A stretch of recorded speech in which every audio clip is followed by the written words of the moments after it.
Canal Congo Télévision et Radio Liberté Kinshasa à travers ce programme d'analyse, commentaires, débats sur l'actualité. Nous recevons, madame, messieurs, 3 invités ce matin. Christian Témé, Eric Izami et Marius Moubalama. Avec eux, nous allons analyser 3 sujets. Tout d'abord, la situation, la guerre sanitaire, avec cette situation préoccupante face à la maladie, à virus Ebola, près de 1000 cas symptomatiques. Voilà, et 3600 contacts sous surveillance sanitaire. Le gouvernement a annoncé une augmentation des cas symptomatiques enregistrés dans les zones affectés. Nous allons en parler avec nos invités. 220 décès probables liés à Ebola. C'est ce qu'a annoncé le ministre de la Santé hier en briefing presse avec son collègue de la communication et médias. Mais la situation sanitaire, la question du changement, révision constitutionnelle semble attirer plus l'attention que cette question préoccupante d'Ebola. Est-ce que c'est le cas? Nous allons en parler avec nos invités. Justement, cette bataille constitutionnelle C4, C64, nous en parlons encore ce matin. Est-ce que l'opposition va peser face à un pouvoir à travers le C4 qui se croit en terrain dégagé? C'est la question de ce matin avec nos invités. Et puis nous parlerons de l'indignation du chef de l'État, Félix Antoine Tshisekedi, après avoir visité le périmètre du marché central Zando. Mais l'après-indignation du chef de l'État, c'est le questionnement de ce matin, parce que beaucoup attendaient de grandes décisions par rapport au gouverneur de la ville. Mais que pensent nos invités à ce sujet? Eh bien, c'est l'ossature de kiosque de ce matin. Madame, monsieur, merci de rester fidèle à ce programme de Canal Congo Télévision et Radio Liberté Kinshasa. Eric Izami, bonjour. Bonjour Madame Gisèle, bonjour aux téléspectateurs et auditeurs. Merci de l'invitation. Et je crois que ça sera à vous d'annoncer les autres co-débatteurs que je salue aussi en passant. Merci. Voilà, Christian Témé, bonjour. Bonjour Madame Gisèle, je salue Eric, je salue Marius, je salue tous nos Je vous salue également. Petit Oscar, permettez-moi Madame de faire un mise au point sur cette question d'interpellation de Daniel Lumba à l'Assemblée provinciale de Kinshasa. Il est interpellé. Oui, il y a Honorable Mukano qui a posé une question orale avec débat. Micro, oui. Alors, je disais, permettez-moi de faire une mise au point sur ce qui se passe à l'Assemblée provinciale de Kinshasa. L'honorable Obé Moukano, qui est député provincial élu de Mongafula, qui a déposé une question orale avec débat contre le gouverneur de la ville-province de Kinshasa, Daniel Bumba Lubaki. Mais jusqu'à la preuve du contraire, cette question n'a pas été encore alignée.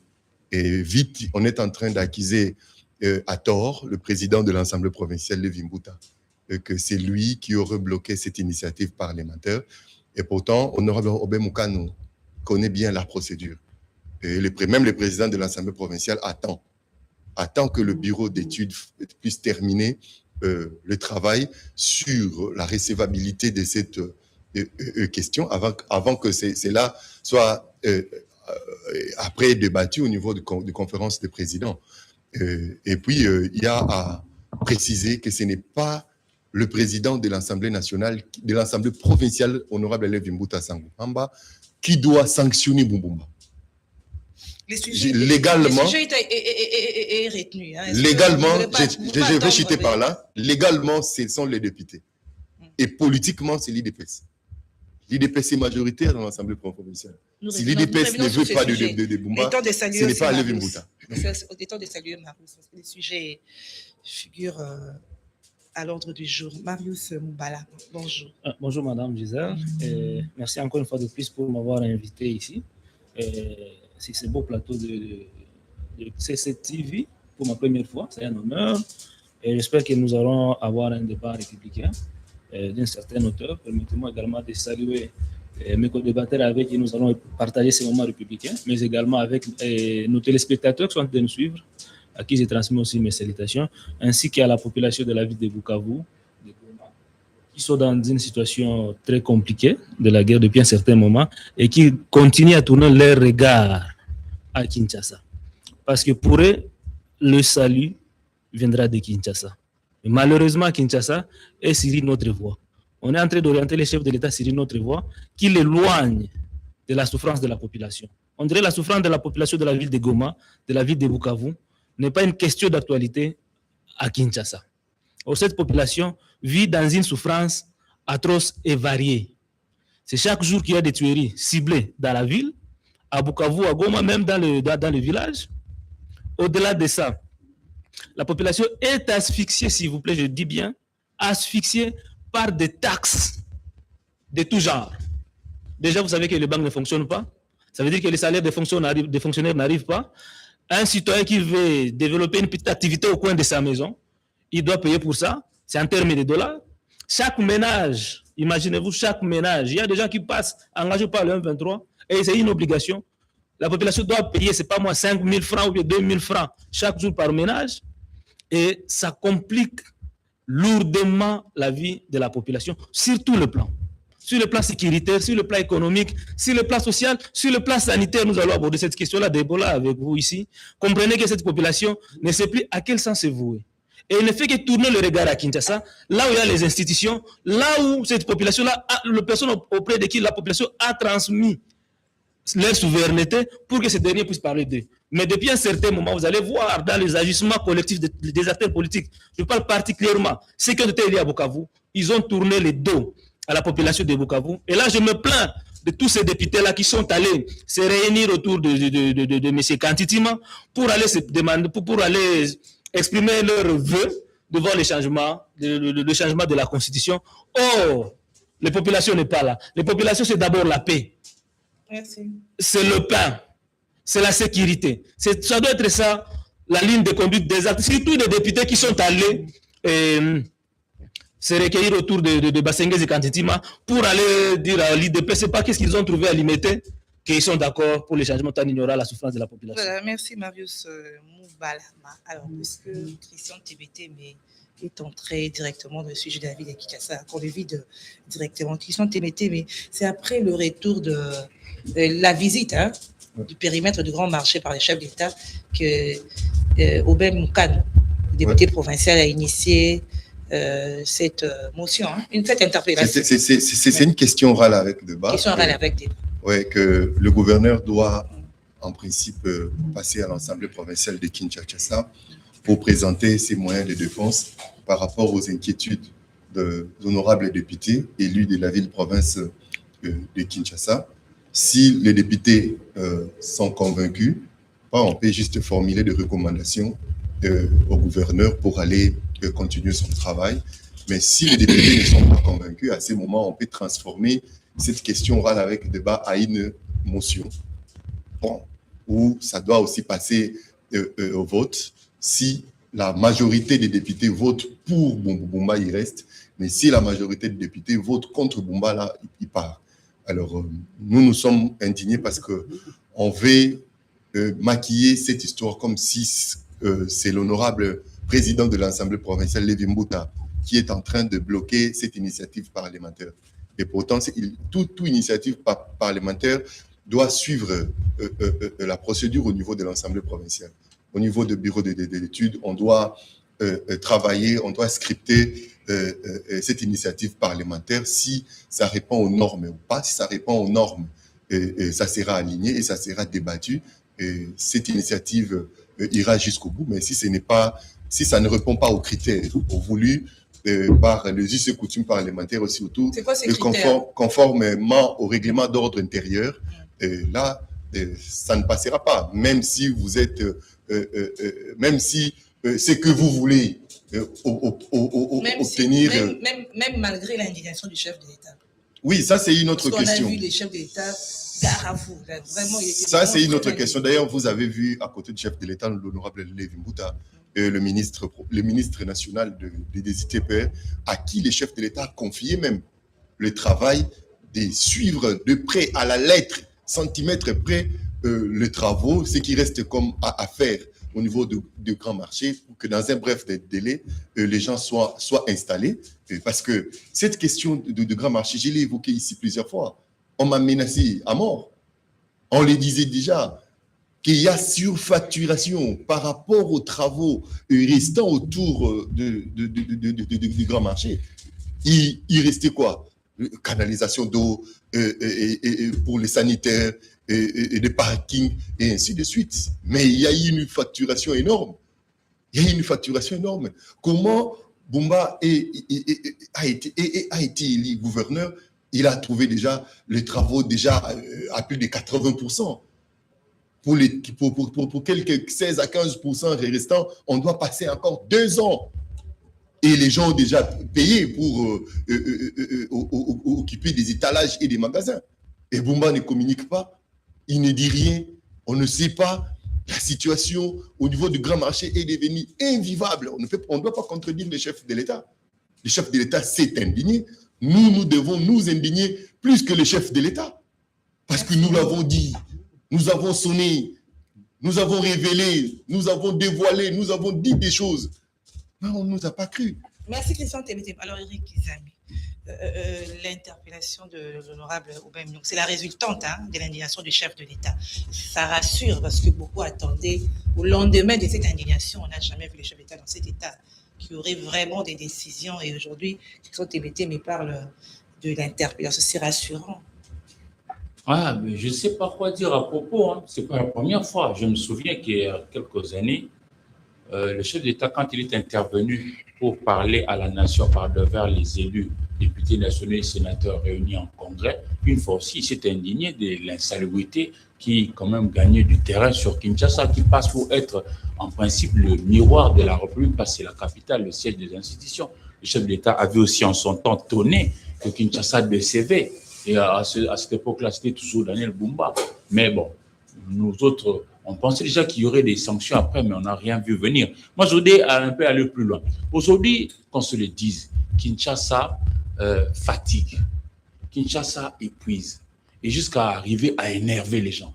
Mais je crois qu'au-delà de Bumba, moi, je veux me plier à ce qu'on va faire de Bumba. Si on va le démettre de ses fonctions par devers tout ce qui va être activé au niveau de l'Assemblée provinciale, moi, je vais me plier démocratiquement. Mais seulement, je vais au-delà. Mais le procureur, qu'est-ce qu'il fait? Mais vraiment qu'il puisse un peu creuser. Parce que, parlons par exemple de la situation des embouteillages. On nous dit que Kinshasa avait un certain nombre de véhicules et qu'aujourd'hui nous assistons quand même à une augmentation significative du nombre de véhicules qu'il y a dans la capitale. Si autrefois il y avait 1 500 000 véhicules, aujourd'hui nous avoisinons 3 millions. Mais il faut que ce véhicule-là, ces engins-là, aient de la place pour passer. Ça passera par où? Par la route. Avons-nous la route suffisante pour faire passer ces véhicules-là?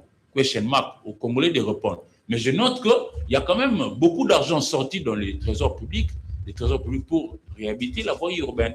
Qu'est-ce qu'on a fait? Les procureurs, qu'on puisse interpeller les gens. Et puis Daniel Bumba, même s'il quittait, je me demande nos bourgmestres. Chacune de nos communes ici a un bourgmestre. Mais qu'est-ce qu'ils font en dehors du fait de marier les couples chaque samedi pour qu'on leur donne qui un vin, qui une chaise? En dehors de ça, ils font quoi? Mais je pose aussi la question, est-ce qu'ils ont des moyens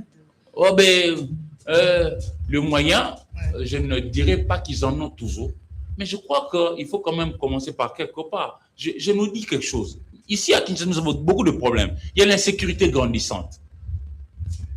Il y a l'insalubrité. Pour balayer, nous avons aussi besoin de gros moyens, vraiment. Mais le bourgmestre peut donner aussi les temps.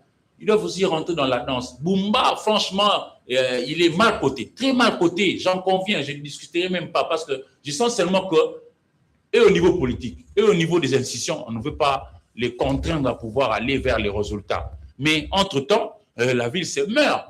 Parce qu'en dehors de l'insalubrité, l'insécurité, l'embouteillage, l'incivisme est devenu, je ne sais pas, la caractéristique de certains Kinois qui peuvent facilement insulter les mamans des gens. Je demande même au niveau national s'il y a des députés qui peuvent s'en inspirer pour créer des lois, proposer des lois par rapport à ça. Pourquoi est-ce que si facilement on insulte la maman d'autrui? Alors que par exemple, quand je conduis, quand c'est moi qui conduis, ce n'est pas ma mère qui est au volant, c'est moi qui suis au volant. Si j'ai par exemple fauté, mais insultez-moi, j'en conviens. Mais n'insultez pas ma mère qui n'est même pas sur place. Moi, j'ai dû rebousser chemin une fois. J'allais au niveau de l'UNIKI, l'Université de Kinshasa, arrivé au niveau de rond-point Ngaba. Nos amis qui sont en train de conduire des motos, l'un d'entre eux est passé par devers moi, le flanc là, et il avait très mal fait. J'ai dit, mais monsieur, comment tu peux entrer? Il a insulté copieusement ma mère au point que je n'avais pas supporté. Qu'on légifère, qu'on puisse quand même sanctionner. Et puis, pour Daniel Bumba, je suis désolé. Une fois, je crois avoir dit ça ici. C'est pas moi qui le dis, c'est les Saintes Écritures qui ne trompent pas. On dit la personne qui a été fidèle dans de petites choses le sera dans de grandes. Hein? Kinshasa, c'est pas rien. On dit 20 millions d'habitants. Figurez-vous, tout le Sénégal réuni, ça vous fait 18 millions d'habitants. Mais Kinshasa, à elle seule comme ville, c'est 20 millions. Alors, si vous dirigez Kinshasa, dites-vous bien que vous êtes en face d'une population qui équivaut à un peuple dans les autres pays. Mais je ne sais pas quelle prouesse avait-il déjà accompli avant pour qu'on puisse lui confier toute une ville comme Kinshasa. Kinshasa, quand même, il faut qu'il y ait quelqu'un qui soit rodé. Non, il faut quand même quelqu'un qui soit rodé. Alors, je suis désolé, mais là, le chef de l'État, on l'a vu, c'est fâché, mais je crains encore que les jours puissent passer pour que ce soit des lendemains sans conséquence. Merci, Marius Moubalama. L'impression que les gens ont, dans l'opinion, et dire des Christians Témété, mais c'est comme celui d'Épaisse. Ils jouent au protectionnisme par rapport à l'un de leurs. Oui, je crois que mes prédécesseurs ont dit l'essentiel par rapport à ce qui se passe dans la vie de Kinshasa. Mais moi, je voudrais encore aller plus loin. La source de ces problèmes, la source qui nous a produit Bumba, ce sont les élections de 2023 qui ont été très mal organisées. Et avant l'élection de Bumba, vous aviez, à un moment donné, il y avait eu un débat qui mettait en avant le clientélisme, la corruption qui entourait les élections de Bumba. Vous rappelez-vous l'histoire de Jeep qui a été distribué aux députés, ça a été décrié par le média. Et quelqu'un qui est né ici de la corruption, je ne pense pas si on peut attendre grand-chose de lui. Parce que c'est lui qui a corrompu, c'est lui qui a mis des moyens pour qu'il soit élu gouverneur. Il a investi. Et par conséquent, il doit y avoir retour sur son investissement. Et celui-là ne peut pas travailler pour l'intérêt populaire. Il cherche d'abord à récupérer l'investissement qu'il a mis dans son élection. Et par conséquent, c'est la population qui en paie maintenant la peau cassée. Ouais. C'est regrettable. Nous sommes sur un grand plateau. Kiosque, c'est une émission qui est suivie partout dans le monde, dans la diaspora. Ouais. Nous ne devons pas seulement nous limiter au niveau de Kinshasa. Le problème qui se vit à Kinshasa, ça se vit aussi dans d'autres provinces. Si le chef de l'État s'était indigné lors de son passage au grand marché, mais alors s'il allait dans le grand Équateur, voilà les conditions dans lesquelles les enfants se déplacent d'un coin pour un autre pour aller suivre les cours, les conditions dans lesquelles les enfants étudient dans le grand Équateur, partout dans le pays, alors c'est ce qui... Il va pas, c'est l'AVC qui risque de l'emporter dans ce cas. Si seulement ce qu'il a vu à Zando ici l'a mis dans cet état-là, alors c'est que il y a ce sens-là d'humanisme qui a à lui, il ne sera pas supporté de voir ce que les Congolais dans les fins fonds de notre pays vivent. Madame, vous allez voir des petits enfants de 5 ans, de 6 ans, 7 ans, traverser la rivière ou bien le fleuve Congo en pirogue de fortune. Et ça fait comment on dit ça? Ça fait la chair de poule. C'est très compliqué. Et moi, je me dis, est-ce que les gouverneurs dans toutes les provinces ont-ils le moyen nécessaire pour mettre en œuvre leur politique? C'est un problème de moyens. Il y a ceci. Le gouverneur Bumba, supposons, allons dans ce qui est normal, il a été voté sur base d'un programme. Mon aîné Iziami vient de parler de problèmes de transport. Il avait dit qu'il allait créer une nouvelle ville de l'autre côté pour désengorger la ville de Kinshasa. C'est un peu une solution pour désengorger les embouteillages aussi parce que le mouvement ne serait plus dans le sens unique. De son programme, qu'on nous donne seulement un seul point de ce programme-là qui a été mis en œuvre. Parce que pour mettre aussi en œuvre le programme, il faut avoir le moyen. Et le gouverneur de toutes les provinces, ils se plaignent toujours que non, la rétrocession n'arrive pas. Or, il faut entrer dans le fond de la Constitution. La rétrocession n'est pas constitutionnelle. La rétrocession est anticonstitutionnelle. Ce qui est constitutionnel, c'est la retenue de 40% à la source. Ça veut dire qu'avant que les gouverneurs puissent envoyer leurs recettes mobilisées dans leur province, sur les 100% des recettes mobilisées, ils doivent d'abord retenir le 40%, ça je crois c'est l'article 175 de la Constitution. Et puis les 60% on a à Kinshasa. Mais on a obligé les gouverneurs d'envoyer d'abord les 100% de leurs recettes à Kinshasa pour que le central puisse rétrocéder 40%. Et les 40% que le gouvernement central devrait n'arrive jamais. C'est comme ça que j'en ai pas. Oui.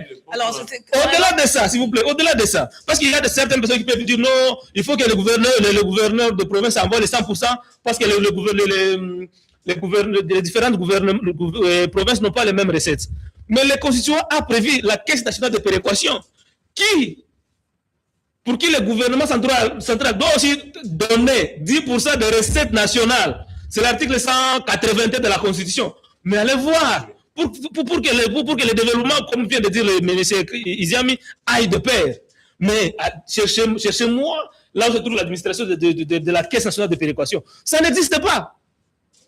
Ça veut dire que notre Constitution, on y marche dessus.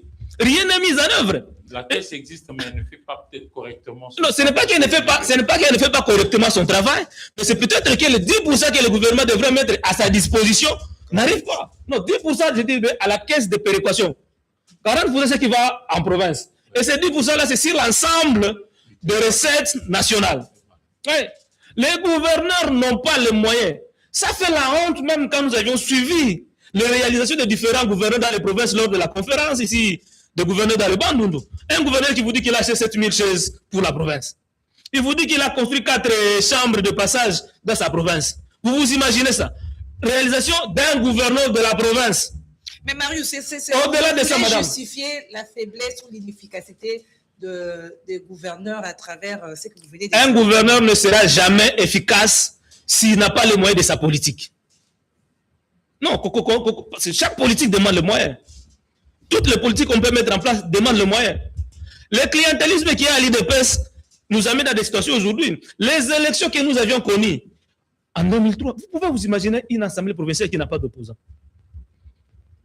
Vous pouvez vous imaginer ça. Il n'y a pas de 2023. Il n'y a pas d'opposants. Et là, c'est encore une grande faiblesse. Quand les députés provinciaux peuvent agir sur base de l'humeur du chef de l'État. Le chef de l'État se plaint, c'est alors que c'est comme si il a réveillé les députés. Et c'est en fonction de ça que les députés prennent des décisions. Ça, c'est une faiblesse grave au niveau de l'Assemblée provinciale de Kinshasa. Non, les députés, c'est comme s'ils n'ont pas, ils ont des mains liées. Ils n'ont rien, ils ont oublié ce qui est leur mission. Et du coup, c'est la population qui est en partie de leur inefficacité. Ça a été dit ici. Il y a le problème de la sécurité dans la ville de Kinshasa. Une sécurité grandissante. Il y a un problème sérieux et qui affecte même la productivité des Congolais ou bien des Kinois. Le problème des embouteillages, c'est le problème des transports. Ouais. Nous sommes vraiment obligés de nous réveiller à 5 h du matin pour arriver ici en ville à 7 h du matin. On se réveille à 4 h pour arriver ici au centre-ville à 7 h du matin. Et quelqu'un qui arrive au bureau en somnolent, qu'est-ce qu'il va donner comme travail? La productivité déjà pose problème. Le rendement va être entamé. Non, mais aussi, on risquera de croire peut-être que partout c'est mauvais. Hein? Non. Faisons ceci. Il y a des coins de la République qui se sont un peu démarqués. Dire aussi que totalement partout il n'y a pas de moyens, ça sera une fausseté. Parce que le moyen, il y en a aussi dans certains coins, mais on n'a pas encore réussi totalement à bien faire partout. Je prends le cas ici de la province du Lualaba. Le Lualaba, c'est Sando, Kapanga, Dilolo, Muchacha, Lubudi, avec comme chef-lieu Kolezi-Alisano. C'est la partie la plus riche du continent. C'est le bastion même de la Gécamine. J'ai vu là-bas plusieurs réalisations, notamment par rapport à la voirie urbaine. Maman Fifi Masuka a fait beaucoup par rapport à la voirie urbaine que j'ai vu sur place à Kolezi. Mais ça ne suffit pas. Avec l'argent généré par cette province, réputée comme étant la partie la plus riche du continent africain, je crois que c'était même l'occasion de pouvoir profiter de la manne qu'il y a là-bas pour, par exemple, assurer l'interconnexion des différents territoires. Je les ai cités ici parce qu'on nous a prévenu, nous, le Congo, que sans le chemin de fer, nous ne serons rien. Mais qu'avons-nous fait 66 ans aujourd'hui après l'indépendance? Ça peut faire aussi un grand débat, ça c'est quelque chose de très important. Parlons des moyens. Si Daniel Bumba dira de moyens, nous on a suivi le ministre national de Finances, Doudou Fambalikunde, qui a dit ici qu'on a décaissé plus de 100 millions de dollars américains. On devrait voir avec 100 millions. Mais non, les moyens, c'est un faux débat. Les moyens, pour moi, C'est un faux débat parce que l'argent sort. Mais seulement, il ne va toujours pas là où ça devrait aller. C'est comme ça que j'en interpelle le procureur. Ceux qui avaient eu l'argent pour réaliser des routes, s'il vous plaît, les gens qui sont ici dans la commune de Barumbu, Kinshasa, mais ils peinent à atteindre Gombe. Or, la Gombe est voisine et à Barumbu et à Kinshasa. Autrefois, on pouvait quitter le boulevard Senwe, qui est dans la commune de Kalamou, longer l'avenue Bokassa, qu'on appelle l'homme Makeni, jusqu'à déboucher sur Zando, justement, passer par Wakadingi, atteindre Kassavou et remonter encore. Mais aujourd'hui, c'est impossible. Qui devrait construire des routes? Qu'est-ce qu'ils ont fait de cet argent? Moi, je voudrais quand même que les procureurs rentrent dans la danse. Parce Merci, que Boumba, Eric Izan. Non, madame. Sinon, nous allons passer à d'autres sujets. Je voudrais dire quelque chose. Eric Izami a dit quelque chose de très capital sur cette question de casting de nos gouverneurs. Madame, vous ne pouvez pas prendre quelqu'un qui vient fraîchement de la maison et lui donner la gestion de la ville. Kinshasa. Malébo. Quand vous prenez la loi sur les ETD, le gouverneur, c'est un petit président de la République. C'est un petit président de la République. On ne veut pas citer le nom des gens mais pour ne avant pas lui, il y léser à avait gauche un et à autre droite. qui était gouverneur de notre province. En tout cas, notre débat ici est impersonnel. Voilà. C'est parce que vous avez Mais soulevé il y a ces des points-là. provinces telles que Kinshasa, ville-province de Kinshasa. Kinshasa produit des millions. Congo central produit des millions. Nitete la guerre, Maniema, Nord, Sud Kivu, Lituri, Chopo. Mais ça produit des millions. Il y a de l'argent. Le Grand Katanga, il y a de l'argent. Même le Grand Kasaï, il y a de l'argent. Le problème se situe sur la loi des ETD et dans la Constitution. Il y a des choses à revoir. Si nous voulons voir nos provinces développées, il y a des choses à revoir et dans la Constitution et dans la loi sur les ETD. Donc, c'est la Constitution Madame, encore là. Kinshasa, prenons le cas de Kinshasa. Il y a la DGRK, il y a la DGPEC, il y a cette histoire de fourrière. Boumba en a créé au moins une dizaine. Ou de l'argent entre matin, midi, soir. Même cette question de fourrière, de vignettes, taxe sur le parking, tout ça de moto, on paye de l'argent. Kinshasa a combien des hôpitaux, les écoles, les élèves payent. Je voulais revenir sur ce que M. Iziam venait de dire. Vous savez, la loi sur la décentralisation a limité les limites du gouvernement central, celles du gouvernement provincial.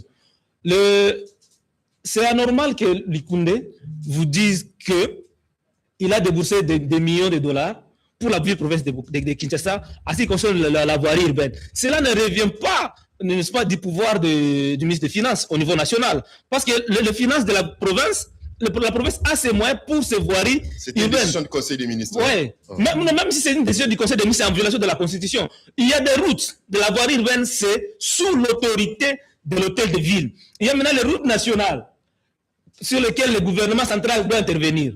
Financées pour la vie de Kinshasa par le gouvernement central, c'est une violation de nos lois. Nous ne pouvons pas normalement continuer dans ce sens-là. Le ministre de l'Intérieur devrait répondre à l'Assemblée nationale par rapport à cette question-là. C'est anormal, cette situation-là. Eric, il s'en passe à autre chose. S'il vous plaît. Marius, il faut ici dire une chose à notre population. C'est à titre exceptionnel que le chef de l'État, voulant que Kinshasa soit quand même un miroir acceptable, qu'on est passé peut-être par rapport à cette décision. C'est Kinshasa ne travaille pas. Le gouvernement provincial et l'Assemblée nationale ne font rien. Ayant pris l'option de manière exceptionnelle que de donner de l'argent au gouvernement de Boumba pour faire le travail, j'aurais voulu aussi qu'il y ait un suivi sérieux et de manière exceptionnelle pour que l'on puisse voir comment faire et avancer chaque jour. Parce que sinon là, nous sommes loin du compte. Oui. Mission TBT, mais sinon, Marius a soulevé quelque chose qu'il n'y a pas d'opposition à l'Assemblée provinciale. C'est-à-dire que toute initiative visant à interpeller, motion contre le gouverneur, c'est voué à l'échec déjà. Hein. Mais s'il n'y a pas d'opposant à l'Assemblée nationale, à l'Assemblée provinciale, à qui la faute? C'est-à-dire toute initiative, il sera protégé. À qui la faute? Vous avez vu le pouvoir en place dire aux opposants de ne pas postuler. À qui la faute? Parce que l'opposition voudrait suivre la Senko. Et ils ont été roulés. À qui la faute? Mais nous sommes en politique. C'est fini. Ils ont Parlons de cette guerre sanitaire. En tout cas, guerre sanitaire, Ebola. En tout cas, cette affaire de la Constitution semble dévier vraiment l'attention de la population par rapport à Ebola, Eric Izami, parce qu'on parle de 1000 cas symptomatiques, 3600 contacts sous surveillance, 220 décès probables liés à Ebola. Donc, le gouvernement a annoncé une augmentation. C'est quand même quelque chose qu'on doit réveiller aussi l'attention de la population, bien que les zones affectées, c'est d'abord Sud Kivu, Nord Kivu et Tours, et c'est pas encore à Kinshasa, mais il faut déjà l'éveil. Qu'est-ce que vous faites dire par rapport à Ebola? Oui, justement, par rapport à Ebola, il faut dire aux gens que c'est une maladie très, très grave. Nous sommes restés hier jusqu'au-delà de minuit avec le ministre de la Santé, Dr Roger Kamba, et le ministre de la Communication et Médias, Patrick Muyaka Tembwe, pour en parler justement. Et pourquoi nous sommes allés vers ces autorités-là? Parce que justement, nous devions aller puiser la bonne information à la bonne source pour que nous puissions venir dire à notre population ce qu'il faut faire. On nous encourage à pouvoir respecter les gestes barrières. Ça fait le même avec du savon régulièrement. Et puis avoir la bonne information. Ici, la bonne information, c'est quoi? On a 3 souches de cette maladie qui tue, cette maladie létale. On appelle ça Ebola. Il y a Ebola souche Zaïre, qui est venu plusieurs fois depuis 1976, et Dr Muyembe a eu exceptionnellement l'ingénierie de pouvoir créer même un vaccin contre ça, et Bamba, ça c'est la souche Zaïre, qui tue, qui est très, très brutale. 80%. Oui, et puis il y a la souche Soudan, Ebola, souche Soudan, et puis maintenant la troisième souche, c'est l'actuelle qui s'est vue au niveau des littoraux là-bas. Bundibugyo. Tu vois? Alors, nous avons dans notre pays, la République démocratique du Congo, 516 zones de santé. 516 zones de santé. 100, 200, 300, 400, 500 et 16. Maintenant, parmi les 516 zones de santé, 11 sont affectées. 11 sont affectées. Mais, puisque c'est une maladie terrible, même pour un seul cas de maladie, on parle de l'épidémie. On n'attend pas comme les autres maladies. Parce que c'est une maladie qui se transmet par contact. Ce n'est pas une maladie qui se transmet par un virus aérobique, donc qui se transmet par la voie respiratoire, comme c'était le cas avec le Covid. Je vois les gens porter des masques. Non, les explications des experts, parce que ça tombe bien. Notre ministre national de la Santé, Roger Kamba, est médecin de formation et pratiquant. Et nous avions eu le bonheur de rencontrer aussi Dr Muyembe, qui même les savants en la matière. Au niveau mondial, c'est le Congo, notre pays, qui a l'expertise voulue. Le vrai problème ici, particulièrement pour la zone de Goma, où on a détecté un cas. Parce que déjà, j'ai dit un seul cas. On parle déjà de l'épidémie. On ne sait pas suivre le monsieur que l'on a détecté au niveau de Goma. Parce que justement, il évolue dans une zone occupée par l'ennemi qui tue, qui viole, qui pille là-bas. Alors, le Rwanda qui assiège notre terre là-bas n'a aucune expérience, aucune volonté, même pas une expertise voulue pour pouvoir aider nos frères là. Donc, la solution, c'est pas faux quand le gouvernement dit qu'ils doivent quitter notre territoire parce que nous, on a et la volonté, et l'expertise, et la possibilité d'aider nos frères et sœurs qui sont là-bas. Parce que le malheur, c'est que la maladie ici, Bundibugyo, qui est Ebola, se transmet par contact. Or, monsieur qui a développé Bundibugyo à Goma, j'imagine qu'il a une famille, j'imagine qu'il est côtoyé par les uns et les autres. Et ceux qui le côtoient, ils vont le développer. Contrairement, je l'ai dit ici, à la souche Zaïre qui est virulente, la souche Bundibugyo est un peu silencieuse avec des symptômes qui s'apparentent premièrement plutôt au paludisme ordinaire. C'est la fièvre, c'est des vomissements, c'est des choses comme ça. Donc, nous devons, nous là, respecter les gestes barrières et ne pas négliger. Parce que même hier, le ministre nous a dit, tous les deux ministres nous ont dit que même Kinshasa est dans une zone à risque parce que ça fait 2 heures juste des vols entre Bunia et Djili, ici Kinshasa. Donc, nous ne devons pas négliger. Nous ne devons vraiment pas négliger. Heureusement que tous les moyens sont en train de s'activer pour être mis en place là-bas. Et déjà, ils sont arrivés avec des matériels qui sont en train de déployer. Mais ils ont aussi reconnu, eux, le membre du gouvernement, qui n'ont pas encore réussi totalement à déployer le matériel dans toutes les 11 zones. Mais ce n'est pas la première fois, Ebola, même Bundibugyo. C'est pas qu'il fallait vraiment... Bundibugyo, c'est la deuxième fois. La première expérience, c'était à Isiro Matari. Isiro Matari, c'est la province de Owele, Ouatsa, Rungu, Dungu, Wamba, Faradje, et puis Isiro. C'était à Isiro Matai qu'on avait retrouvé ça en 2012. Et alors, entre-temps, il y a 3 expériences, je crois, avec les Américains pour retrouver le vaccin. Et le gouvernement nous a rassuré hier qu'il est en train de parler avec les Américains justement pour nous ramener les doses qu'il faut pour venir en aide à nos populations. Mais je note que ça reste terrible pour laquelle nous devons quand même... Christian Tébété, mais l'épidémie n'empêche pas la recrudescence des combats sur place, Nord Kivu, Sud Kivu et Touri. D'abord, madame, quand on est malade, comment on va combattre? Quand on est malade, comment on va combattre? On ne sent pas la calmie là-bas. Non, malgré la maladie. Le problème est que il faut dire vrai à notre population. Voyez-vous ce qui se passe aux États-Unis? Les États-Unis, c'est à plus de 10 000 kilomètres de la République démocratique du Congo. Mais ils ont commencé d'abord à interdire tous les ressortissants congolais d'accéder directement aux États-Unis quand vous quittez Kinshasa ou vous quittez Kampala. Vous n'accédez pas.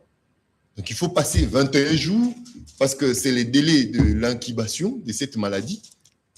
Si vous êtes contaminé, les premiers symptômes vont commencer à apparaître 21 jours après. Et vous avez vu même notre équipe de football est victime. Ils devraient passer ici à Kinshasa, commencer leur préparation ici pour prendre le flambeau et aller compétir au niveau des États-Unis. Ils n'ont pas pu arriver à Kinshasa parce que si l'équipe nationale arrivait à Kinshasa, c'est fini. On n'allait plus avoir l'accès aux États-Unis d'Amérique. Même les ministres de sport, toute la délégation ont quitté Kinshasa depuis avant-hier la nuit. Ils ont passé 21 jours en Belgique et puis aller aux États-Unis. Même tous nos supporters, je ne sais pas si le monde va aller aux États-Unis. Donc, c'est pour dire c'est une maladie grave. La première des choses, les cas vont monter. Les cas vont monter jusqu'à ce que nous allons atteindre le pic. Et maintenant, le nombre des malades et le nombre des décès vont commencer à descendre jusqu'à ce qu'on va déclarer la fin de l'épidémie.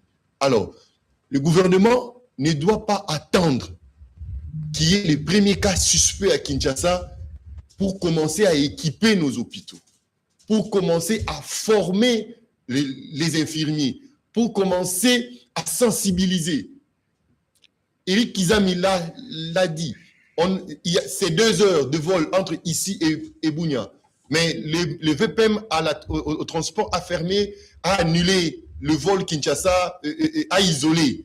Sur le plan aérien, Bunia, ça doit faire 1 semaine. Mais cette maladie date. Et il y a aussi les maritimes.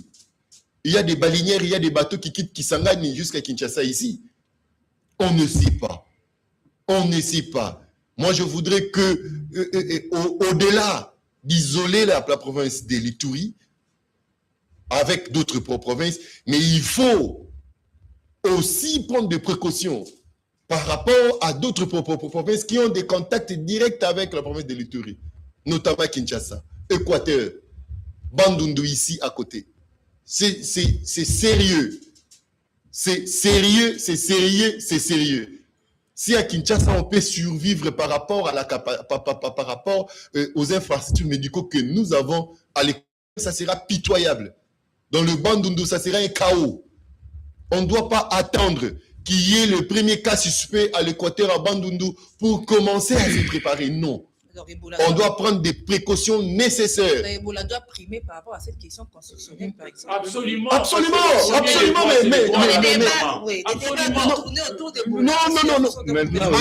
Madame, imaginez-vous tout ce monde-là de ces 64 sont contaminés par Ebola. Qui va parler constitution? Mais non, on doit être sérieux. On doit être sérieux, je vous l'ai dit. Avec cette souche de Bunobio, c'est silencieux. Mais quand ça apparaît, vous n'avez pas beaucoup de chance. Vous n'avez pas beaucoup de chance. Avec cette histoire de Covid, on pouvait prendre des moyens traditionnels. Mais avec Ebola, ça n'existait pas. Ça n'existait pas. La population, vous qui nous suivez, n'attendez pas les ministres pour vous protéger. N'attendez pas l'État pour vous protéger. À travers les informations que nous avons, de l'Institut de santé publique, des experts, le docteur Mouyembe, même le gouvernement, commencez à vous protéger. Ça, ce n'est pas une question politique. Merci. Ça, ce n'est pas une question politique. Merci. Et les gouvernements, ça j'insiste, oui, ce n'est pas de l'apanage de gouvernement, ce n'est pas le rôle direct de gouvernement parce qu'il y a des techniciens à la matière. Le gouvernement doit mettre des moyens qu'il faut. Merci, Christian Tébé. Pour qu'on ne soit pas surpris qu'à Kinshasa, sous Covid, il n'y avait pas de lit respiratoire suffisant. Tout ce qu'il faut pour se prévenir, alors, tout ce qu'il faut pour se mettre à l'abri de cette Oubalama. maladie, le gouvernement doit mettre la main dans la pâte. Merci, Marius Mba, ça, ce n'est pas une question politique. Non, ça, c'est pas politique. C'est-à-dire les C4 et C64 et s'ils sont Mais contaminés, ils peuvent être contaminés ils tous. n'auront plus de force. Mais oui. Faut bien le dire. Oui, monsieur Christian Ezami a été technique. Merci pour ce qu'il a dit, de cette expérience qu'il a partagée avec nos auditeurs. Merci aussi à Témétémé pour cette alerte-là qu'il vient de faire. C'est essentiel. Mais moi, je relève le défi majeur qu'il y a à faire. Il y a d'abord un problème sérieux. L'accès humanitaire est trop restreint dans cette zone-là. Il faut savoir que c'est une zone occupée par les rebelles. Et ça a été dit ici, que le Rwanda, il s'en fout. Parce qu'il nous devons être clairs sur le plateau de télévision que la partie Est est assiégée. Nos frères sont sous les jougs du Rwanda. Voilà. Ce qui se passe à l'Est, ce n'est pas une affaire de Congolais. C'est le Rwanda qui met sous leurs jougs nos compatriotes. Et il y a maintenant ce défi ici d'Ebola. Qui ne connaît pas la Constitution, qui ne connaît pas telle ou telle autre de telle tendance, ça ravage tout le monde. Et là, l'accès humanitaire est très important à ce moment ici. Mais ça pose un problème d'accès à ces zones-là. La communauté internationale, l'Union africaine, les organisations bilatérales et multilatérales ont la responsabilité à ce que l'accès humanitaire soit effectif dans les zones. Et le gouvernement congolais doit mener une diplomatie forte pour que, dans le plus bref délai, n'est-ce pas, l'aide humanitaire, l'accès humanitaire puisse arriver. Que les experts, les équipements nécessaires puissent arriver dans les zones affectées. Il y a urgence.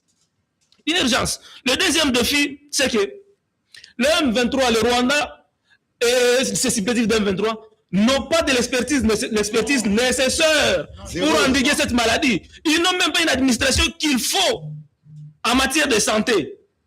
Mais le gouvernement congolais, nous avons de l'expertise nécessaire. Je crois que dans le monde, on peut pas nous citer parmi les top 5 de l'expertise. Le premier même dans cette maladie ici d'Ebola. Nous avons les virologues d'une renommée internationale, docteur Mouyembe, je m'excuse. Jean-Jacques Mouyembe, qui est là, qui a toujours combattu cette maladie. Alors, on doit tout faire pour que les équipes de Mouyembe puissent arriver à des endroits et que les travaux puissent commencer dans le plus bref délai. Au-delà de l'expertise de Mouyembe, il y a aussi l'hôpital général de référence de Panzi, l'hôpital général de référence de Bukavu, qui ont des virologues, qui ont de l'expertise, qui doivent être associés, n'est-ce pas, à cette lutte ici. Parce que là, maintenant, c'est le médecin, il va être mobilisé. Mais la communauté internationale et le gouvernement congolais doivent mettre le nécessaire à ce que l'accès à ces zones-là soit effectif et sans contrainte. Mais également, les conflits armés persistent. La guerre continue. Malgré la maladie. Mais M. Témétémé a failli relativiser ça. Ces conflits armés occasionnent les déplacements massifs de la population. La promixité dans des cas de déplacés. Ils ont mis là si bien dit que cette maladie-là se transmet par contact. Quand je parle de proximité, vous pouvez déjà comprendre que donc, en un clin d'œil, nous pouvons perdre plus de 10 000 Congolais comme ça à travers cette maladie. Alors nous devons faire attention parce que Boudingudio ici, c'est très virulent par rapport à d'autres souches. Les Zaïre et autres. Les Zaïre et autres. C'est Zaïre qui est plus. C'est Zaïre qui est plus. Voilà, mais 80, Soudan c'est 60. Ça tue. Bundubudio c'est 40. C'est 40. Voilà. Mais la contamination est vraiment facile. Mais imaginez-vous dans des zones camouflées, dans des camps de déplacés. Quand la population se déplace en masse comme ça, vous pouvez vous imaginer la conséquence. Donc, on ne doit pas prendre cette question ici à la légère. Comme mes co-débatteurs l'ont dit ici précédemment, toutes les questions politiques doivent être mises d'abord au frigo et s'occuper vraiment de cette question ici. Parce que l'autre pays risque d'être isolé. en Afrique et dans le monde à travers cette maladie ici. Au-delà de ça, il ne faut pas aussi parler à la population par rapport à ce qui concerne la prévention individuelle. Tous les leaders d'opinion, c'est le moment où ils doivent s'élever. C'est le moment où ils doivent s'exprimer pour appeler la population à observer certains comportements. Il y a d'abord l'hygiène des mains. Ça, c'est facile. Il faut vraiment observer ça. On doit éviter les contacts. Mais également, madame, ça c'est très important. Ne pas manipuler les corps que vous trouvez sans vie comme ça. Vous avez vu ce qui s'est passé récemment, c'est pas moi, c'est à Iniduru, où la population est venue combattre les équipes de riposte parce qu'ils voulaient récupérer les corps d'une personne qui est décédée d'Ebola. Ces comportements-là doivent être évités par la population. Les leaders d'opinion, ce n'est pas le moment d'aller vers vos leaders, aller dire que non, vous êtes pour les changements de la constitution, mais venez maintenant vers la population. Parce que cette population-là vous écoute. Et passez le message d'hygiène pour qu'il y ait des protections individuelles. Le moment est crucial, il y a urgence. Madame, quelque chose de très capital. En 10 secondes, madame. Vous savez qu'aujourd'hui, s'il y a des cas positifs au Rwanda, il y a que l'INRB à Kinshasa qui peuvent traiter des échantillons pour dire qu'il y a Ebola ou pas au Rwanda. S'il y a résurgence de la maladie à Ebola au Rwanda, c'est Mouyembe qui ira pour soigner les gens. Voilà pourquoi les numéro 1 de l'OMS est ici à Kinshasa. Voilà pourquoi l'Afrique a CDC. Et tout le monde se trouve ici à Kinshasa. L'INRB sur Willery que nous négligeons. Dans le sous-région, il n'y a pas mieux que l'INRB. À qui le gouvernement ne donne pas dans le sous-région ici, il n'y a pas plus compétent que Mouyembe. Même en Ouganda, l'expertise vient ici. Même au Soudan, l'expertise vient ici. Même si c'est les États-Unis. Donc Kagame fait de l'amalgame. Alors, ils ne sont pas nombreux. Il va terminer cette population par la maladie. S'il est malin, il ne doit pas avoir honte parce que la question est sanitaire. Il n'a qu'à retirer ses militaires et permettre à nos sanitaires d'aller détecter les cas, d'aller travailler à fond pour trouver ces cas suspects et les personnes qu'on contacte, qu'on puisse contenir cette épidémie et l'endiguer une fois pour toutes. C'est une urgence. C'est une urgence. C'est un effort considérable que de multiplier le nombre de laboratoires, pas seulement pour l'INRB Kinshasa, il y en a aussi au niveau de Goma, il y en a aussi ailleurs. Et puis on a déplacé les experts, une quarantaine qui sont arrivés. Et puis le gouvernement a dit hier avoir sorti 20 millions de dollars américains en dehors de 1 million qui avait été donné par CDC Africa et les autres. Et puis après, on dira pour aller combattre cette maladie. Mais nous insistons, ici, il n'y a pas de coloration politique. Ici, il s'agit du premier de tous les droits humains. C'est le droit à la vie. Protégeons la vie, parce que sans la vie, il n'y a rien. Les Rwandais, ils n'ont que faire de notre santé. Ils ont la pierre là où nous avons des cœurs. Nous, on a besoin de protéger et de sauver des vies. Donc, allons dans ce sens-là. Merci, Eric. J'ai retenu de Marius. On met toutes les questions au frigo pour soulever, mettre en avant pour la question. Oui, la question mais les C4 et C64 semblent ne pas lâcher prise, cette guerre, cette bataille constitutionnelle, Eric Izami. Parce que l'UDPS faut changer la constitution ou ne pas changer la constitution. L'UDPS assume un texte fondé sur la CNF. C'est une bonne guerre, c'est la démocratie. Ça peut s'alimenter comme ça par les débats. X veut les changements, Y ne veut pas les changements. Le peuple va se prononcer. Mais vous savez aussi, cette même constitution qui est la Bible de l'État, pour modifier ou qu'au pire, aller par exemple au changement, auquel cas naîtra une nouvelle république. Ça, il faut dire aux Congolais. S'il y a modification de certaines dispositions constitutionnelles, ça peut arriver comme c'était en 2011. On a changé certaines dispositions, tout ça. Mais s'il faut changer la constitution, il faut faire naître une nouvelle république. Ça veut dire qu'on compter à zéro. Ça sera la population des tranchées. Mais vous savez, je le dis humblement, c'est la population qui, in fine, devra trancher. Mais aussi, la Constitution dit, l'actuelle, du 18 février 2006, on ne peut pas aller dans une forme de changement des constitutions, tout ça, si une partie du pays est occupée, s'il y a la guerre, s'il y a la faute de Touille, par exemple, c'est sous état de siège. 219 articles pour compléter, voilà. Pardon. Les gens parlent peut-être de la Constitution un peu comme ça. La Constitution, pour moi, j'aurais voulu que l'on puisse s'inspirer aussi des exemples des autres. Je fais remarquer à notre population une chose. Vous savez, en Afrique du Sud, après que Mandela soit président et était président, mais c'est toujours l'ANC qui perdure à rester au pouvoir jusqu'à aujourd'hui. Hein. C'est toujours l'ANC qui est aux affaires. Il y a Tchama Thabo Pelouse. Mbeki. Thabo Mbeki, c'était le fils de Govan Mbeki, qui, à la naissance de Thabo Mbeki, Govan Mbeki dira à Mandela que nous avons un héritier. Et dans l'histoire, Thabo Mbeki était président. 2 mandats, il est parti. C'était Zuma qui est venu. Zuma est parti, c'est actuellement Ramaphosa. C'est-à-dire, c'est toujours l'ANC.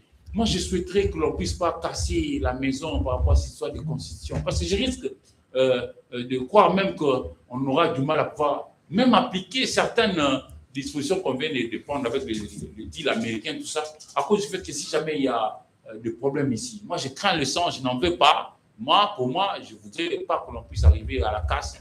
Et cette histoire de constitution C4, C64, tous, s'ils aiment vraiment le Congo, ils doivent prioriser la paix.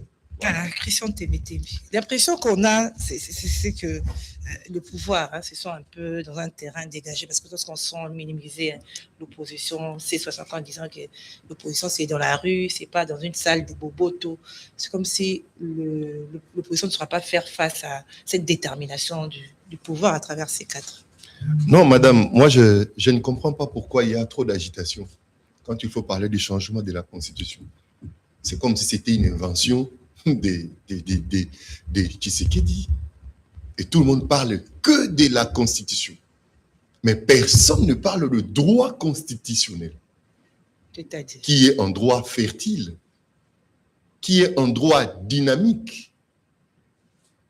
Le droit constitutionnel n'est pas un droit stérile. C'est ça, la source du changement. C'est ça la source même. C'est ça la maternité de cette constitution. Mais pourquoi on n'aborde pas cette question conformément au droit constitutionnel? Est-ce que changer la constitution, c'est une infraction du droit constitutionnel? Est-ce que réviser la constitution, c'est une infraction du droit constitutionnel? Je l'ai dit là, que le droit constitutionnel, c'est un droit fertile. Et le cours de droit constitutionnel, c'est le cours le plus grand, le plus vaste en droit. C'est le droit constitutionnel. Il n'y a pas un cours en droit qui a plus de pondération que le droit constitutionnel.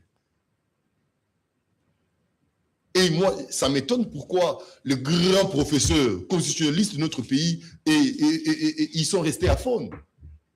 Je n'ai pas écouté le professeur Mbata, je n'ai pas écouté le professeur Njoli, je n'ai pas écouté le professeur Bouchab. Pourquoi ils sont restés à fond? Ce sont en principe, on devrait se référer à cette crème intellectuelle et scientifique. Qui sont tendancieux. Non, il n'y a pas question de tendance. La science n'a pas de... Madame, je l'ai dit ici. Ils ont maintenant des penchants. Je l'ai dit. Quand Mbata enseigne, quand Bouchab enseigne, quand Njoli enseigne, ils n'enseignent pas l'union sacrée, ils n'enseignent pas l'opposition. Ils ne vont pas enseigner C64 ni C4. Ils enseignent le droit constitutionnel. Et sinon, pourquoi il existerait en droit constitutionnel le pouvoir constituant originel? Et pourquoi existerait le pouvoir constituant dérivé? Quand est-ce qu'on peut évoquer la question du pouvoir constituant originel? Et quand est-ce qu'il faut qu'il y ait dérivé? Ce sont des questions importantes et fondamentales. Malheureusement, aujourd'hui, tout le monde devient constitutionnaliste et nous sommes tous dans la confusion. On ne sait pas qui est qui dit quoi, qui font quoi. Parfois, ça laisse à désirer. Ce sont de grandes personnalités. Et ainsi de suite. Mais Christian Témétémi, Eric a soulevé quelque chose, l'instabilité politique, qui risque de mettre en mal même certains accords. J'ai lu aussi Jean-Claude Katende, qui a parlé, c'est qu'il va perdre s'il change la constitution.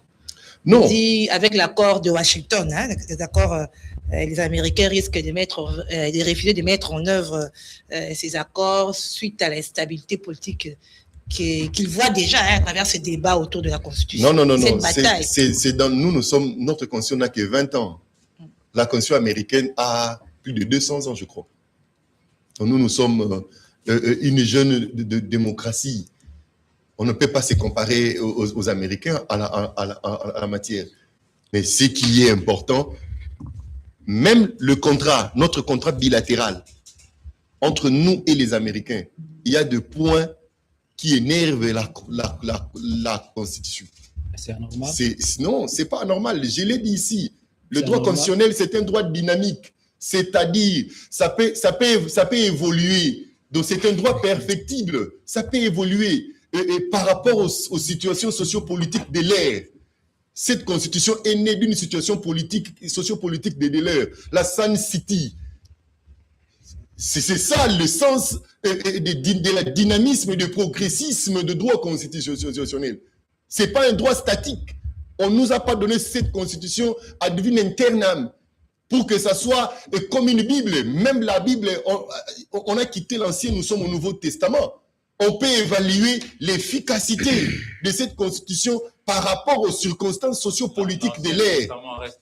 C'est très important, mais de l'amalgame que j'entends, on dit non, changement de la constitution égale le troisième mandat. Ça, c'est une stupidité scientifique qu'on ne peut pas accepter. Quand on change la constitution, c'est d'abord pour répondre aux questions sociopolitiques qui se présentent. J'aimerais qu'on écoute la réaction de... Mais pardon, de je chute par là. Je chute pas par là. Dire que d'emblée, si on change la constitution, Tshisekedi va briguer un autre mandat, ça c'est faux. Ça c'est faux. Alors que oui, c'est parmi les conséquences, Eric l'a soulevé à la fin, c'est parmi les conséquences du changement. Quand on change, on doit repartir à zéro, parce qu'il y aura naissance d'une autre république. Alors que Tshisekedi lui-même doit accepter d'être candidat d'abord. Alors la détermination. Et de compétir. D'où repose cette détermination? C'est-à-dire quoi? On sent que le pouvoir est déterminé. Hein. Mais madame. Sur base de quoi? La première question est la première réponse à votre question. Notre première thématique ici, sur nos provinces. Mais le Congo est à genoux. Le Congo est à genoux. Sur nos propres provinces. Comment on élit, comment les gouverneurs sont élus, comment nos sénateurs sont élus. Mais on nous pose la question. Mais attention.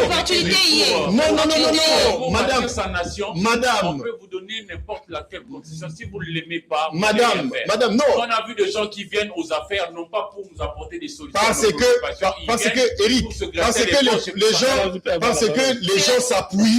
les gens s'appuient sur des lois qui ont été taillées sur mesure. Merci Christian Temeteme. Et c'est ça des conséquences. Marius, vous avez la parole. Monsieur Christian Temeteme n'a jamais laissé de m'étonner quand je le vois toujours mettre son intelligence au service du mal. Non, ça me pas les dire. C'est quoi les services du mal? Ça me gêne souvent. Si vous voulez, madame, vous avez parlé de C4 et C64 et C4. Je vais noter ici que C64 est dans une démarche légale. Défendre l'ordre constitutionnel. En fait, ils se battent pour que la constitution ne soit pas changée. Position que moi je partage quand bien même je ne fais pas partie de cette coalition-là. D'autant plus que, non, pour moi, j'estime qu'il y a encore plus mieux. Au-delà de se battre pour le respect de l'ordre constitutionnel, mais nous ne devons pas aussi oublier que notre pays est en train de faire face à un danger. Le danger lié à sa disparition à l'est du pays. Et cette guerre ici, le débat sur la Constitution est en train de nous éloigner du vrai combat. C'est éloigner le chef de l'État de son objectif. Le chef d'État avait dit, c'est sa déclaration, que si je n'arrive pas à trouver la paix à l'Est, mon mandat sera considéré comme un échec. Voilà. Et ce débat ici est en train d'enfoncer le chef d'État dans un échec. Voilà. Moi, Marius Moubalama, moukodiste que je suis, le combat que nous devons d'abord mener, c'est celui qui nous est recommandé à l'article 63. Nous constituons un bloc. Opposition, majorité, société civile. Pas seulement Tshisekedi, pas Christian Temeteme, mais pas nous tous Congolais. De combattre toute agression qui nous vient de l'extérieur. Voilà. Ça doit être ça d'abord le combat de tout Congolais. Et ce combat-là, nous l'avions déjà gagné à travers la résolution 2773. La résolution, laquelle le gouvernement central a délibérément décidé de mettre à côté pour aller s'embriller à Washington. La résolution 2773. La résolution 2773 demandait quoi? Le retrait immédiat et sa condition du RDF sur notre territoire. Il l'a demandé ici. Le demandement de toutes les administrations parallèles mises en place par Nangam, mais également le cessez-le-feu immédiat. C'est ce que la résolution 2773 demandait. Et cette résolution-là a été obtenue avant les accords de Washington. C'est à l'issue de cette résolution qui était accompagnée par les efforts du Dr Denis Mukwege, par des sanctions au niveau de l'Union européenne. Le gouvernement central a décidé délibérément d'aller à Washington et Washington a recommandé d'aller à Doha. Parce que les accords de Washington disaient que non, pour que ces accords-là soient mis en œuvre, le gouvernement congolais doit trouver des accords avec le 1-23. Alors que nous, à l'interne, ici, notre discours était quoi? Que le 1-23, et c'est le discours que nous soutenons, est un groupe terroriste. Un gouvernement responsable ne doit pas aller négocier avec les groupes terroristes. C'est le C4. Le C4 ici, normalement, si le procureur faisait son travail comme il se devrait interpeller Kabouye. Parce que coalition des Congolais pour le changement de la Constitution, le terme changement là est inconstitutionnel. Oh Dieu, c'est quoi ça? S'il vous plaît. Le terme changement, quand vous lisez la Constitution, à son article 218, on ne parle pas du changement, on parle de la révision, on parle de la modification. C'est ce qui est constitutionnel. Oui, c'est ce qui est constitutionnel. Nous devons rester dans le sens aussi du terme. Et Kabouye lui-même, dans son point de presse de la fois passée, imaginez-vous la confusion, coalition des Congolais pour le changement de la Constitution, mais dans le fond de son message, il a parlé de la modification. Par conséquent, nous ne connaissons pas ce que veut Kabouye et son IDPS. Dans le procureur de l'interpeller. Non, parce que le changement, c'est très grave. On met en exergue l'article 5 de la Constitution qui parle de la souveraineté du peuple et tout. Mais cet article-là est bien encadré. La souveraineté du peuple, ça s'exprime par les élections, par le référendum. Ouais. Or, le peuple transfère son pouvoir à travers le député pour le présenter. Et il y a des matières sur lesquelles le peuple avait déjà décidé, sur lesquelles il ne peut plus revenir. Et surtout que la même constitution que j'aime beaucoup, c'est complète. Il ne se contredit pas. À l'article 62, dit que nul ne peut ignorer la loi. Et appelle tout le monde à observer, à respecter la constitution et à observer les lois du pays. Ça veut dire que le peuple qui est souverain est appelé à respecter la constitution. Mais dites-moi maintenant par quel mécanisme vous allez appeler ce peuple-là à donner ce qu'est dit le troisième mandat. Vous allez voir aussi un élément que je vais évoquer. Toujours dans le cadre de l'Union sacrée. Toute leur réflexion est en train de viser le verrou qui est au décevante. Christophe Temete me l'a dit, je regrette, scientifique qu'il est, que les accords de Washington énervent la Constitution. Et ça, c'est très grave. Et là, par là, il soutient les propos de Pasteur Godin Pouy. Oui, mais... Qui dit que l'article 12, oui. L'article 12 des accords renvoie au changement de la Constitution. Depuis quand, dans un pays sérieux, où nous avons des intellectuels comme Christian, comme Christian Temete, mais ici, peuvent accepter que les accords signés ont une suprématie supérieure sur la Constitution, et par conséquent, la Constitution doit suivre les accords. Ce sont les accords qui doivent se conformer à la Constitution.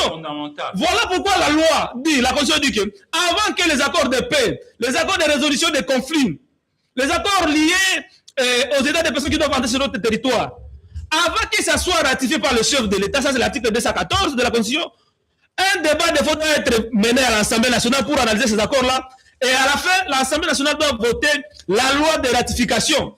Et quand il s'agit de la loi de ratification, ça veut dire que la Cour constitutionnelle s'y invite.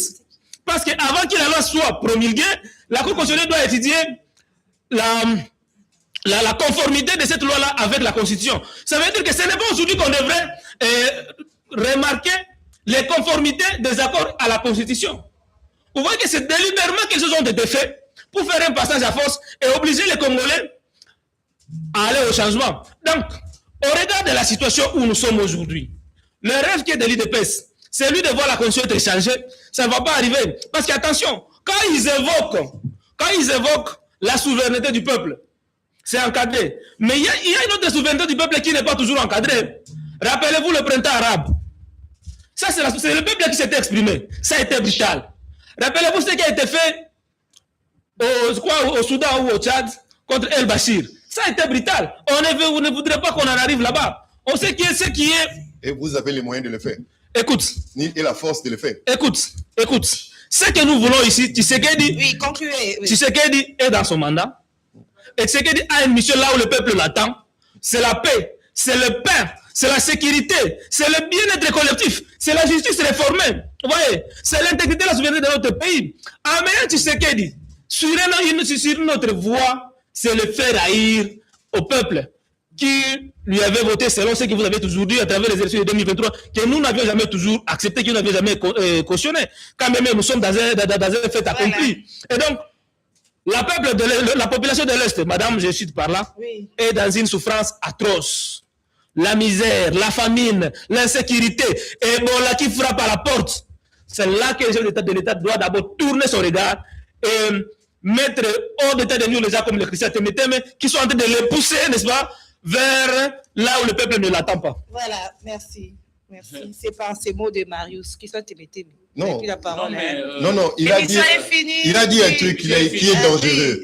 Quand vous suivez cette histoire de C64, ils sont dans la violation flagrante. Non, c'est C4 qui est dans la violation de la Constitution. Écoutez, madame, prenez l'article 64, alinéa 2. Lisez la mission que vous êtes en train de vous confier dans cette histoire de C64. Si le procureur voudrait vraiment se saisir, Marius, il doit se saisir de C64 parce que nulle part à droit changement, c'est constitue les. Non, là, on défend l'ordre constitutionnel. C'est normal. On ne défend pas. On défend l'ordre constitutionnel. C'est une branche bien ici au Congo. Non, ça c'est l'analyse juridique. C'est une branche M23. Mais parce que c'est la même chose que l'M23. On peut défendre l'ordre constitutionnel. Non. Vous dites Le changement de la Constitution n'a jamais été